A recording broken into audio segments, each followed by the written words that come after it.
Welcome back, everyone. Today's story is one that really stuck with me, and I think it might do the same for you. So let's dive right in. People say words don't hurt, and that jokes are just jokes, but I don't think that's true. The way we talk to the people we love matters. I didn't always think this way. I used to laugh along and brush things off. But sometimes a joke isn't just a joke.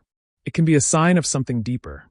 And for me, one seemingly harmless joke for my wife, Vanessa, was the moment everything changed. Vanessa and I have been together for years, and I never imagined that something so small could shake our marriage the way it did. It was a pattern, a habit, something that had been happening for a long time without me fully understanding how much it was affecting me. Looking back, I can see all the moments that led up to that breaking point. I can see the little things I ignored, the things I let slide because I didn't want to seem weak or difficult. But when something hurts, pretending it doesn't won't make it go away. And eventually, I couldn't pretend anymore. I've been married to my wife, Vanessa, for 5 years.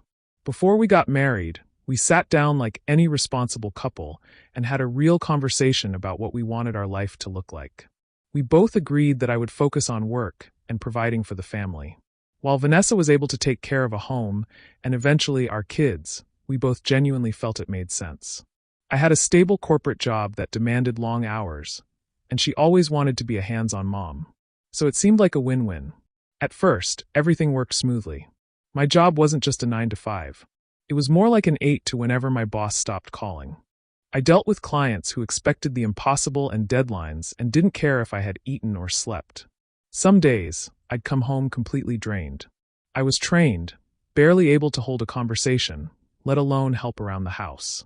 But in my mind, that was the trade-off. I was bringing in the money, making sure we had a roof over our heads and food on the table. In return, Vanessa took care of the home front. Vanessa had her hands full, too. Running a household and raising 2 kids wasn't easy, and I respected that. She managed everything: cooking, cleaning, school drop-offs, doctor's appointments. You name it. Our kids were happy and well taken care of, and that mattered to me. But somewhere along the way, she developed this habit of making fun of how I handled things with the kids. It started small. If I put a diaper on the wrong way or gave them snacks right before dinner, she'd laugh and say, "Oh, Jake, you're so clueless." I didn't mind at first. I even laughed along. But then, the jokes kept coming. Whenever I messed something up, even small things like forgetting which bottle was for milk and which was for juice, she'd shake her head and say, "You're the fun dad, but let's be honest, you're kind of useless." I figured it was harmless. I didn't grow up changing diapers or knowing the difference between baby shampoo and regular shampoo. It was in my world, and I was still learning. But as time went on, I started noticing a pattern. It wasn't just an occasional joke between us anymore. Vanessa seemed to use me as a source of entertainment whenever we had people over. Every time we had friends visiting or her parents stopped by, there it was again another story about how I had no idea what I was doing with the kids. People would laugh, and at first I laughed too. But then, I started realizing that these stories weren't just staying within the walls of our home. Friends and family started repeating the jokes back to me. Her mom chuckled one day and said, "Jake, I heard you're completely hopeless when it comes to bath time." A friend of ours jokingly asked, "So, have you finally figured out how to dress a toddler? Or do you still need Vanessa's supervision?" Every time I heard it, something inside me twisted. It was one thing for Vanessa to tease me in private, but now it felt like everyone saw me the same way, like I was some cool-ass dad who couldn't handle his own kids. I didn't say anything, though, but deep down I started to wonder, if everyone keeps hearing the same thing about me, at what point does it stop being a joke and start becoming what people actually believe? One evening, by the time I pulled into the driveway, I felt like my entire body was running on fumes. It had been one of those days, back-to-back meetings, impossible deadlines, and a client who seemed determined to make my life miserable. The only thing getting me through was the thought of stepping into my house, changing into something comfortable, and unwinding with my wife and kids. I walked through the door, loosened my tie, and immediately heard voices coming from the living room. Vanessa had company. I recognized her friend, Brooke. By the way, she laughed. Vanessa had friends over all the time. I gave a quick wave as I passed by, muttering a tired "hey," before heading straight to our bedroom to change. As I pulled off my work shirt, I heard my name. At first, I didn't pay attention, but then Vanessa's voice became clearer. "Oh, trust me, Brooke, Jake is completely helpless with the kids." The other day, I left him alone with them for a few hours. And when I got back, the house looked like a tornado hit it. Carol was running around with no pants on, and Emma had yogurt smeared all over her face. And Jake, he looked like he had just survived a war zone. Brooke cackled, "Oh my God, that's hilarious." Vanessa wasn't done.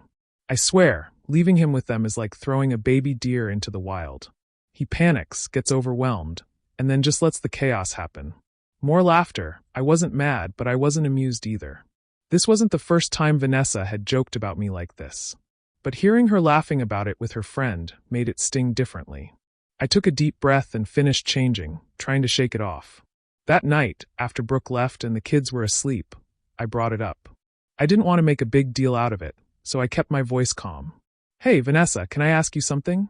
She was on the couch scrolling through her phone, not really looking up.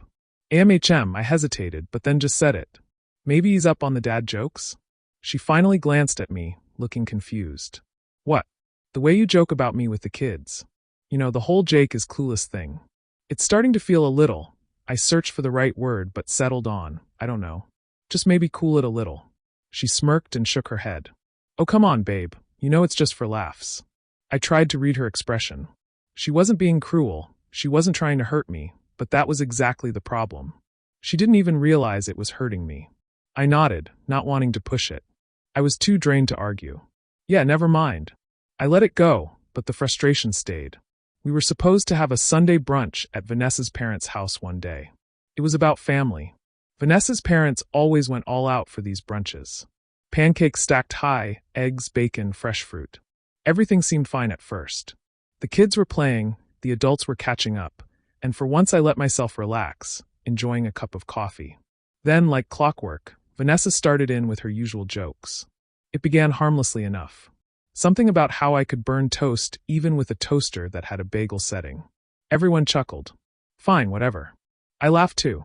But then, as the conversation shifted to parenting, Vanessa saw the perfect opportunity to entertain the room at my expense. With a grin, she said, "Oh, you should have seen Jake changing a diaper the other day." It was like watching a YouTube tutorial in real time, confusion, panic, and a total mess everywhere. The moment the words left her mouth, the room erupted in laughter. Her dad smirked. Her mom covered her mouth, trying to hold back a giggle. I laughed too. But inside, something felt different this time. I wasn't some clueless idiot fumbling through fatherhood. I was doing my best. I worked my ass off to provide for this family, and sure, maybe I wasn't perfect at diaper changes.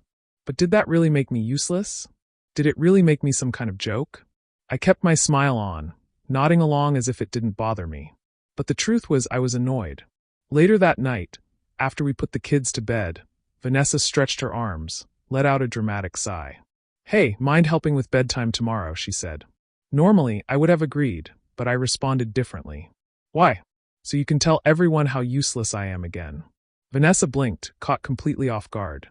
For a second, she looked like she wanted a laugh, as if I was the one making a joke now. Then she tilted her head. "Jake, come on, it's not that deep. It was just a joke." I felt my jaw tighten. Just a joke. That was always the excuse. Just a joke when she told her friends I couldn't handle the kids. Just a joke when she turned me into a walking meme for her family's entertainment. Just a joke every single time she chipped away at the one thing I was already insecure about, being a good dad. I didn't argue any further. I just grabbed my car keys and walked out. I didn't have a plan. I wasn't even sure where I was going. I just drove. I pulled into an empty parking lot and just sat there in silence, staring at my phone. When my phone buzzed, it wasn't a concerned text from Vanessa. "Are you really that sensitive?" she sent. I stared at the message for a long time.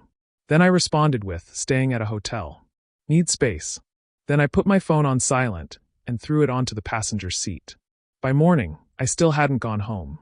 When I finally looked at my phone, there were more messages from Vanessa. But the tone was different now. "Jake, where are you?" "Okay, I get it. Can we talk?" "I'm sorry. I didn't see how my words hurt you. Please come home so we can talk." For the first time, it felt like she actually understood that something was wrong. But I wasn't ready to talk. So I did nothing. I let the silence stretch for days. One morning while preparing for work while at the hotel, my phone rang. It wasn't Vanessa this time, it was her dad. That caught me off guard. Vanessa's parents weren't the kind of in-laws who got overly involved in our marriage. If they were calling now, it meant Vanessa had told them what happened. I debated letting it ring out, but something told me to answer. Jake, her father's voice was calm but firm. We heard you've been staying at a hotel. Can we talk? I exhaled. Yeah. He didn't waste time. He asked me straight up what happened. So I told him. I told him how Vanessa's jokes had been piling up for years. How they made me feel like I was nothing more than a walking punchline.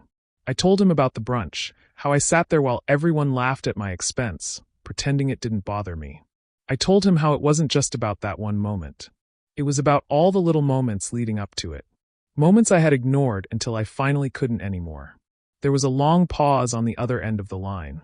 Then he sighed. I get it, he said. I really do. I wasn't sure if I believed him at first, but then he continued. He told me that sometimes people don't realize the weight of their words until it's too late. He admitted that he had been guilty of it himself in the past. Cracking jokes that seemed harmless, but actually chipped away at something deeper. I don't think Vanessa meant to hurt you, he said, but that doesn't mean she didn't.